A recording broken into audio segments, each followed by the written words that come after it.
Elecciones en Estados Unidos. Joe Biden y Donald Trump pelean voto a voto en Florida. En plena batalla por el estado indeciso que más electores aporta, los candidatos creen que se definirá en los detalles.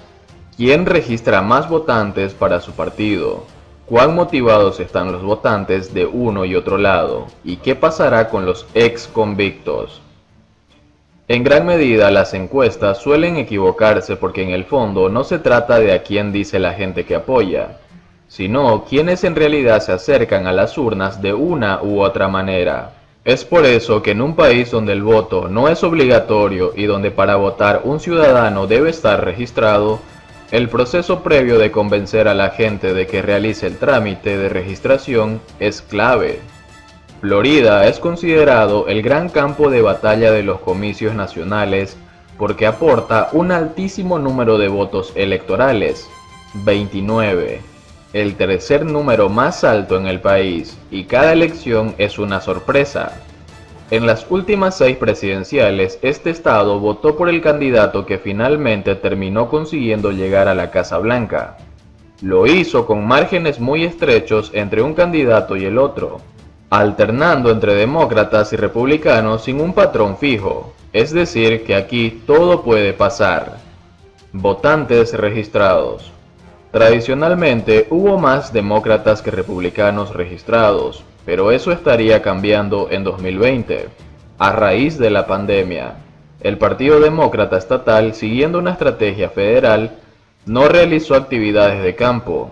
Este año no se tocaron puertas de vecinos. No hubo voluntarios en las esquinas hablando de su candidato y por ende no hubo un esfuerzo en persona por registrar votantes a nombre del partido. Estar registrado como votante demócrata o republicano lógicamente no obliga a la persona a votar por el candidato de ese partido, pero en su gran mayoría un votante registrado por un partido sigue la línea. La estrategia de los republicanos en Florida fue diferente. En línea con el argumento del presidente Donald Trump de que el virus no debe paralizar las actividades, los republicanos salieron a las calles de Florida y lograron registrar un número récord de votantes. En 2016, cuando Trump ganó el estado por una diferencia apenas por encima de un 1%, había 327.843 demócratas más registrados para votar en Florida que republicanos. Hoy se conocieron las cifras del 2020 y si bien los demócratas siguen teniendo ventaja, la diferencia se achicó a 134.242 votantes registrados. Hoy en Florida hay oficialmente 5,2 millones de demócratas, 5,1 millones de republicanos y 3,7 millones de votantes independientes. La diferencia es de 1% a favor de los demócratas, la cifra más baja en la historia del estado y una demostración más de cuán dividido está el electorado en esta región del país. Votos ya ejecutados. Donde los demócratas están teniendo una amplia ventaja es en el número de votantes que ya enviaron su boleta por correo. Votos seguros. Sin tocar puertas ni salir a las calles, los demócratas de Florida se concentraron en hacer una campaña a favor del voto por correo, y parece que les ha dado resultado. A 18 días de la elección, los demócratas registrados han devuelto al Departamento de Elecciones 430.000 votos más que los republicanos de Florida. En porcentajes, el 50% de los demócratas registrados ya envió su boleta, contra un 39% de los republicanos registrados. Cabe destacar que los republicanos encabezados por el presidente han realizado una amplia campaña en contra de la votación por correo. El propio Trump ha argumentado que el sistema se presta al fraude. Si bien Florida tiene 2 décadas de tradición con votación por correo, sin mayores inconvenientes, el mensaje pudo haber calado hondo y los republicanos pueden estar esperando para votar en persona. Habrá que esperar al próximo lunes 19 de octubre. Fecha en la que empieza la votación anticipada en persona para ver cuál será el ánimo de los votantes.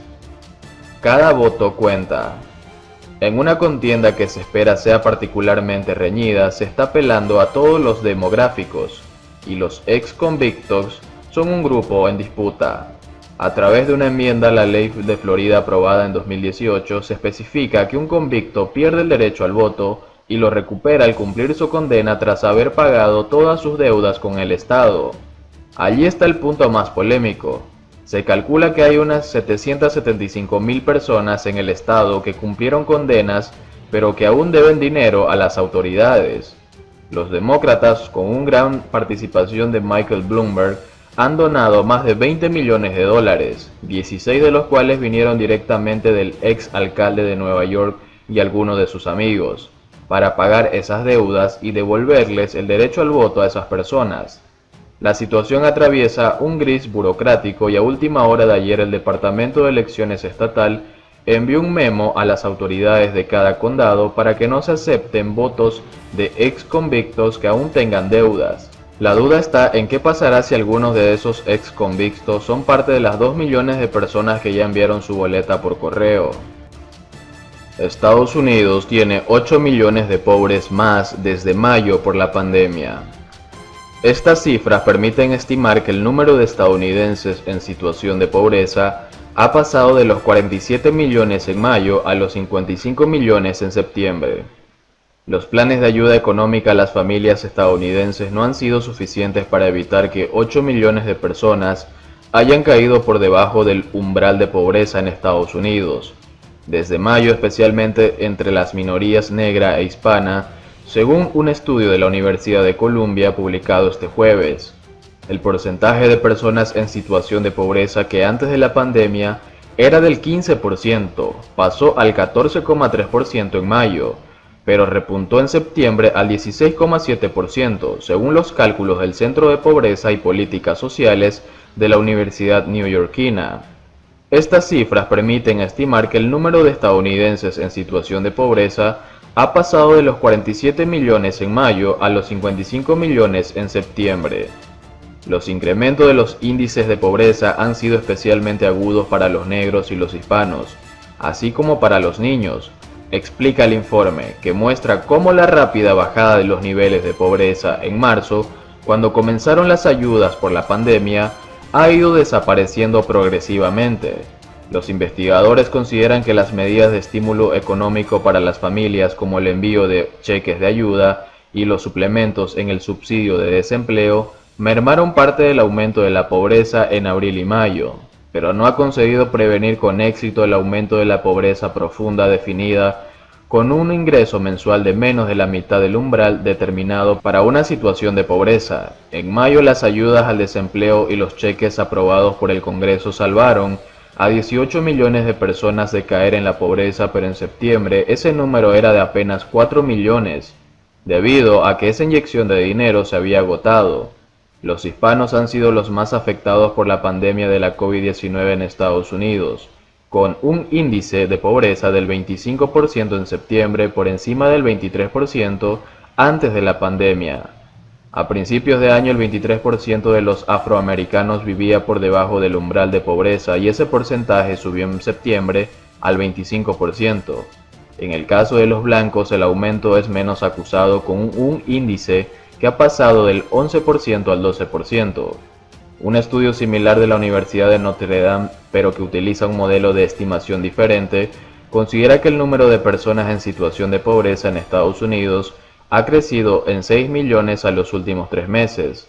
Al contrario que el modelo de Columbia, que muestra una mejora del índice de pobreza desde el máximo de agosto del 17%, el de Notre Dame considera que la ratio de pobreza bajó entre abril y junio, pero desde entonces no ha parado de aumentar hasta situarse en el 11% de pobreza. Y también, por último, Salvador Cienfuegos, el secretario de Defensa de Peña Nieto, enfrenta 5 cargos por narcotráfico y será trasladado a Nueva York.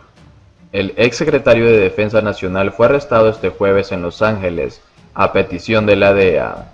A pocas horas de darse a conocer la detención del general Salvador Cienfuegos en Los Ángeles, Estados Unidos, el canciller de México, Marcelo Ebrard, dio a conocer que el máximo jefe del ejército mexicano durante el sexenio de Enrique Peña Nieto será trasladado a Nueva York siendo investigado por 5 cargos relativos al narcotráfico.